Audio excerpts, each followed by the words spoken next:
Salve pessoal, já pegou seu cafezinho e sua batatinha? Hoje a gente vai falar de um gênero que já roubou muita noite de sono, prolongou virgindades e destruiu o emprego de muita gente. Droga, é droga, não. É droga. Os MMORPGs. Afinal de contas, né, cara, só mais um levelzinho e já vou parar, já vou ir dormir, né? Era o meu consumo.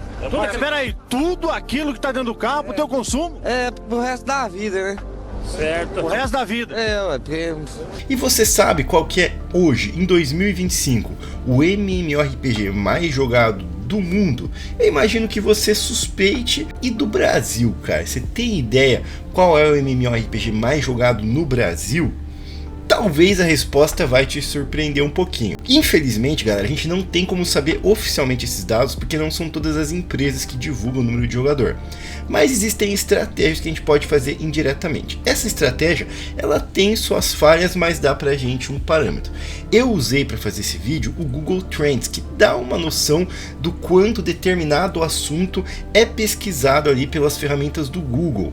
E isso dá um parâmetro pra gente que não é 100%, afinal de contas isso não reflete diretamente o número de jogadores e nem dá para quantificar, mas de qualquer maneira ele dá pra gente um parâmetro que dá para confiar sobre o quão procurado, o quão falado é um MMORPG, e a gente consegue montar aqui gráficos e chegar a essa conclusão. E com essa conclusão eu quero abordar aqui com vocês outros dois assuntos, cara. Primeiro, será que MMO é coisa de velho, cara? É um tipo de jogo fadado à nostalgia do passado? MMO já tá um estilo de jogo ultrapassado, já é coisa meio de tiozão, tá ligado?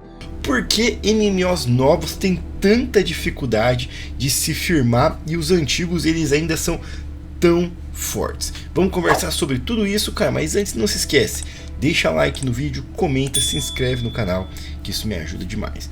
Bora lá! Sem mais delongas, cara, vamos aqui usar a pesquisa do Google Trends para entender quais são os top 3 MMOs mais jogados no mundo, cara. E para surpresa de ninguém, o primeiro lugar em 2025 no Google Trends no mundo foi o vovô, o rei do gênero, o World of Warcraft, que é o principal assunto desse humilde canalzinho aqui.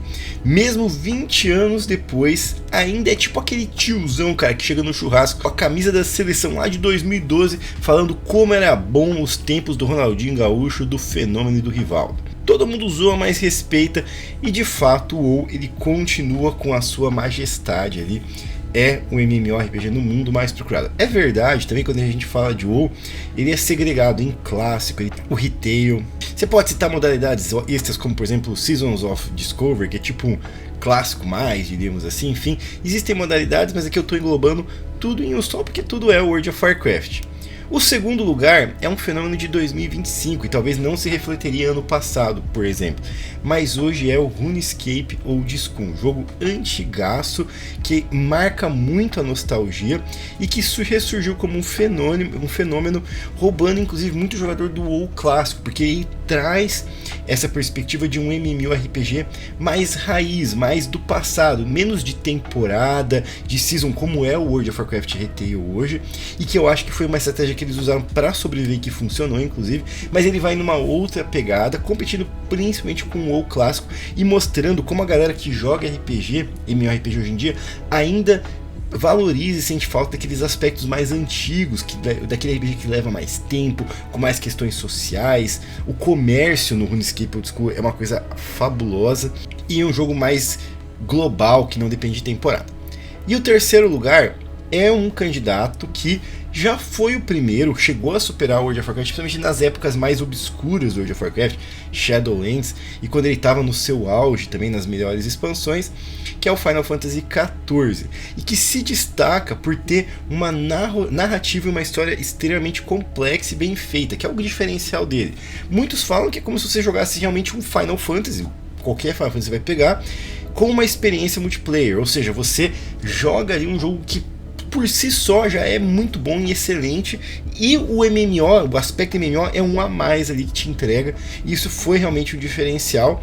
Ele hoje não vive mais o seu auge, o seu melhor momento, e aqui no Brasil especificamente, ele não é forte, na minha opinião. São vários fatores, inclusive culturais, que levam a isso, mas eu acho que é um assunto polêmico, mas que o fato da Square não fazer a localização desse MMO aqui pro Brasil é um grande problema para quem quer jogar aqui. Tem gente que fala, não é importante, já vi várias discussões desse tipo. Eu considero extremamente importante, se uma empresa quer crescer aqui no Brasil, que ela faça a localização, e aí é um vacilo que eles cometem aqui. Mas não é só isso também, tem outros aspectos que fazem com que no Brasil especificamente esse MMO não é tão forte, mas no Japão, no Oriente como um todo, nos Estados Unidos inclusive, o Final Fantasy XIV ele é muito forte, e hoje está em terceiro lugar no mundo. Ainda falando de mundo, quando a gente vai falar do quarto e quinto lugar, aqui já é extremamente concorrido. Você tem esses três panteões, diríamos assim, no momento, o WoW, RuneScape Old School e Final Fantasy XIV, e o quarto e o quinto lugar tem uma batalha grande. Eu vou colocar como quarto, ele tá se diferenciando um pouquinho aí dos que ficam em quinto, o Lost Ark, mas muita gente não vai nem concordar dele estar aqui, porque considera o Lost Ark não um MMO, mas um RPG mais ético, enfim. Eu coloquei ele aqui, ele é muito forte, principalmente no Oriente, e seria em número de jogadores, se você considerar como MMO, o quarto lugar. Quando a gente vai falar do quinto lugar, aí aqui, galera, já é bem mais complicado, porque todos eles ficam muito próximos um do outro. Dá pra colocar mais ou menos em ordem, mas isso variaria muito de acordo com uma hype, alguma coisinha que muda num jogo ou no outro. São todos muito empatados, mas seria nessa ordem. Ragnarok Online como quinto lugar. Em sexto, a gente teria o Elder Scrolls Online como MMO mais jogado. Em sétimo, o BDO, que é o Black Desert Online. Em oitavo, o Guild Wars 2. A partir daí, são jogos que apareceram notoriamente mais abaixo, mas eu pesquisei também, coloquei na minha pesquisa Albion Online, New World, Throne and Liberty, Star Wars Old Republic, The Lord of the Rings Online, Neverwinter, Arcade, Palia, mas todos esses jogos eles pontuaram bem mais do que esses que eu citei até o top 8. Só que agora, quando a gente pega, que a gente consegue fazer isso com o Google Trends, colocar só pro Brasil, muita coisa muda mesmo. E inclusive um jogo que aparece ali como relevância do mundo baixo, não tão importante, tem ali o seu público, mas não tão importante, no Brasil ele simplesmente aparece como um penetra ali. E inclusive, cara, o que muita gente poderia supor que talvez o World of Warcraft no Brasil continuasse seguindo o parâmetro do mundo e fosse um jogo RPG mais jogado, no Brasilzão não é. Então vamos descobrir aqui. Quando a gente muda para o Brasil, alguns jogos perdem bastante relevância. O próprio Final Fantasy XIV, como eu falei, cai muito, que estava em terceiro no mundo. Old School RuneScape aqui não pegou tanto quanto no mundo, então aqui também perde muito a sua relevância. E alguns jogos que no mundo são um pouco mais discretos, importantes, no Brasil eles sobem muito. A destacar, por exemplo, o BDO. BDO é um bom jogo, é um jogo que funciona bem aqui, e Guild Wars 2 também. Mas os dois grandes destaques que vão lá para cima quando a gente fala de Brasilzão, para cima inclusive do WoW, é Ragnarok Online e Tibia. Tibia, que discretamente não aparecia nem no top 10 talvez do mundo, quando a gente fala de Brasil, rueragem, o Tibia ele tá no topo, acima do WoW, inclusive acima do WoW, exatamente. Analisando o top, a gente vê que em primeiro lugar, na média, em 2025, tá o Ragnarok Online. Mas o Ragnarok Online ele tem um porém, você vê que ele tem um pico no gráfico bem grande e depois ele volta a cair. O basal dele não é tão alto quanto é o WoW e Tibia, por exemplo. Isso acontece por causa do Rola, na verdade, né? E eu sou o Bola, suplente do candidato Rola. Vote em mim, porque se Rola entrar, é com bola e tudo. Que não é o que você tá pensando, né, cara? Rola são servidores de Ragnarok Online latino-americanos, Latin América, que veio esse ano e isso aumentou a hype demais e jogou a curva e a média lá pra cima. Só que já tá caindo, a hype já tá caindo, e você vê que Basal Tibia não é o jogo mais jogado. Então se você for pegar a média, até o momento que eu fiz esses gráficos, você coloca Ragnarok Online como o jogo mais jogado no Brasil até agora nesse ano. Mas ele não vai terminar assim e já tá caindo muito. Então, apesar de no gráfico mostrar ser até o momento o mais jogado, eu colocaria ele como o terceiro ali mais jogado no Brasil. Eu acho que o jogo mais jogado no Brasil de MMO se chama Tibia, porque ele tem uma base boa, ele teve o lançamento do Monk esse ano, claro que isso eleva assim a quantidade de jogador, sem dúvida nenhuma, nitidamente trouxe uma agudização no gráfico. No Tibia ele é basalmente alto já, o que mostra que no Brasil o Tibia funciona muito bem e muita gente joga. E o WoW eu colocaria como segundo. Então, top 3 Brasil, na minha opinião, de MMOs jogados no Brasil hoje: Tibia, o WoW e Ragnarok Online. Esse pra mim é o top 3 MMOs mais jogados no Brasil. E uma outra coisa que meio que corrobora com esse dado que eu tô falando pra vocês, cara, é quando vocês observam influenciadores aqui do YouTube mesmo que falam sobre diversos MMOs. 2 deles eu quero citar, porque são 2 que tiveram aventuras recentes no Tibia, e eu acredito que nenhum dos 2 eles nunca tinham jogado Tibia na vida deles. Foi a primeira vez, que é o Camarguetes e o Zeus Ghost, que são caras que falam de MMOs em geral e entraram na aventura do Tibia, se divertiram. Eles têm um excelente trabalho, mas uma coisa curiosa quando você observa esses influenciadores, veja quanto de engajamento dá o vídeo de Tibia deles e compara com eles mesmos, porque aí você não tem viés. Você está pegando um cara que fala de vários MMOs e compara os vídeos de Tibia que eles fazem, que são brasileiros, com os vídeos de até mesmo WoW ou qualquer outro MMO que eles vão lá se propor. É incrível o engajamento que eles conseguem com o Tibia, porque aqui no Brasil a galera ama Tibia. Tem gente que odeia também, é claro, mas é um fenômeno cultural, não tenha dúvida que é. E aí você me pergunta, pô, mas por que, Biblos? Ragnarok e Tibia, gráfico, dá pra jogar no meu celular, por que esses jogos ainda estão ali em cima? Pois é, cara, eu acho que muita coisa explica isso. Ragnarok aqui no Brasil simplesmente é um patrimônio histórico nacional, né, cara? Se você nasceu nos anos 90, não jogou Reg em Lan House, sinto informar, mas a sua infância tá incompleta. Tibia é a mesma coisa, cara. Você ia lá nos anos 2000 nas Lan Houses, você tinha a galera se matando no Tibia, no Reg, no CS, um pouquinho no Gunbound ali. Era um fenômeno cultural. Muita gente vai falar, pô, é porque nós somos o Brasil é um país subdesenvolvido em crescimento, né? Terceiro mundo, não sei qual classificação que usa agora, saí do colégio há muito tempo, mas, e aí vai falar, pô, galera que não tem dinheiro para comprar PC bom, aí joga. Eu acho que isso era uma verdade lá no passado, especialmente quando a gente fala de Lan House, que a Lan House, os PCs não comportavam jogos tão bons assim, e na época o WoW era um jogo de gráfico mais avançado, então funcionava melhor para aquele monte que eu tinha em Lan House, jogos mais simples, como o Tibia, como o próprio Reg, de ter ali na Lan House. Então eu acho que isso foi um fenômeno, principalmente no começo, e que gerou a nostalgia e o aspecto cultural, que também influencia muito para que no Brasil esses jogos sejam muito fortes. Isso é muito notório quando a gente compara com o WoW. Tibia não é um fenômeno cultural nos Estados Unidos. Lá, um fenômeno cultural é o World of Warcraft. O South Park tinha comercial, tinha entrevista na TV mainstream aparecia World of Warcraft, que é uma coisa que não acontecia aqui. God fucking damn it! Então é que você vai ver que nesses países o WoW é muito popular porque é cultural, o que não é verdade aqui no Brasil. Eu acho que o cultural no Brasil, enquanto lá na Europa, nos Estados Unidos é o WoW, aqui é Tibia e Reg realmente, porque pelo que marcou na adolescência de todo esse público.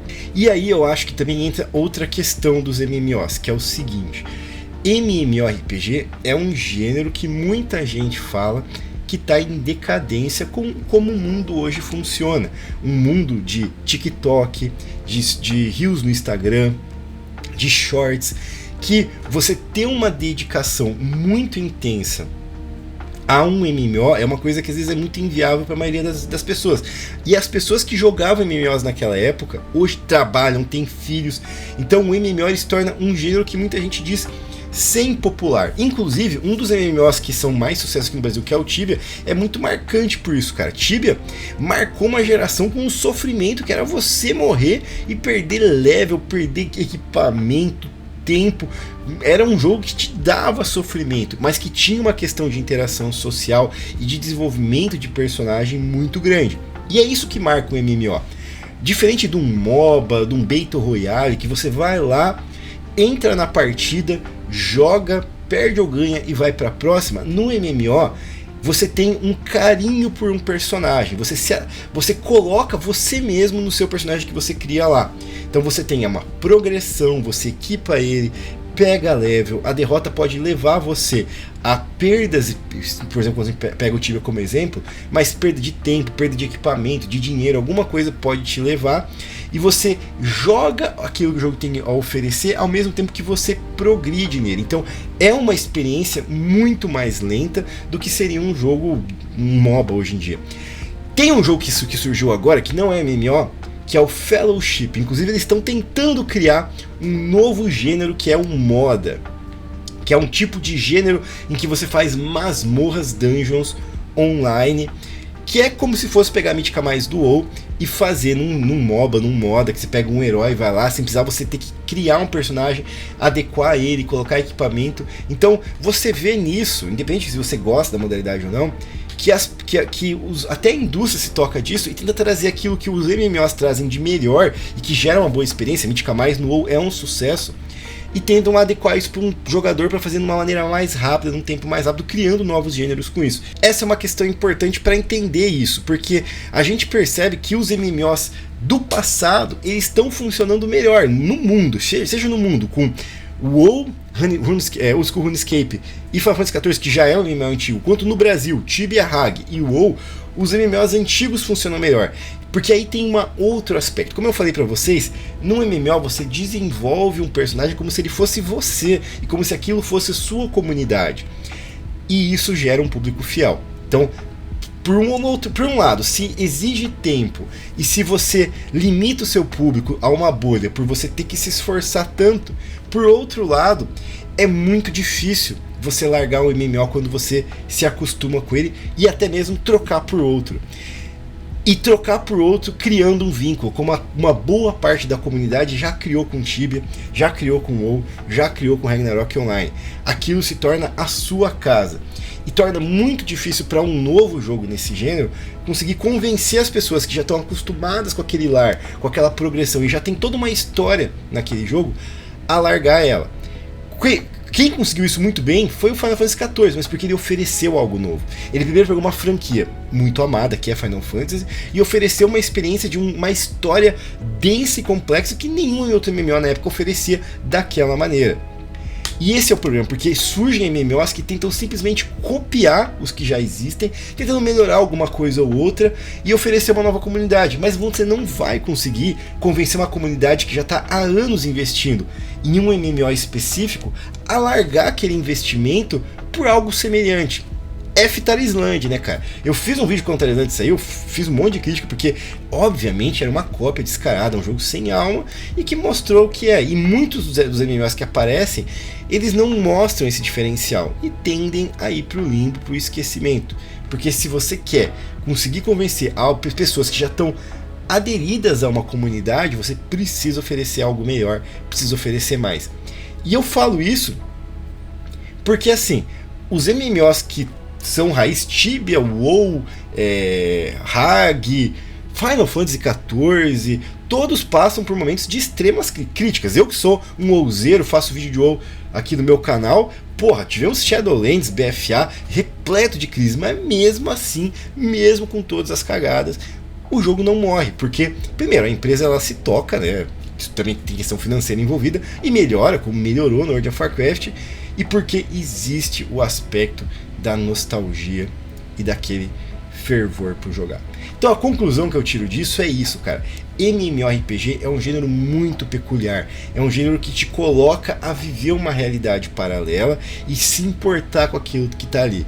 Então ele acaba sendo, nos dias atuais, um gênero bastante limitado a alguns jogadores específicos. Ele não vai ser um gênero tão popular quanto um Battle Royale, quanto um MOBA, mas ele vai ainda trazer jogadores, e uma coisa que é fato é que uma vez que traz, ele geralmente gera um público fiel, desde que ele consiga ser bem sucedido no que ele se propõe. E o grande desafio para surgirem MMORPGs novos bons é conseguir oferecer, o jogo em si ser bom e oferecer algo novo, mas também vencer o senso de nostalgia e comunidade que os outros jogos que já existem no mercado oferecem pro pessoal.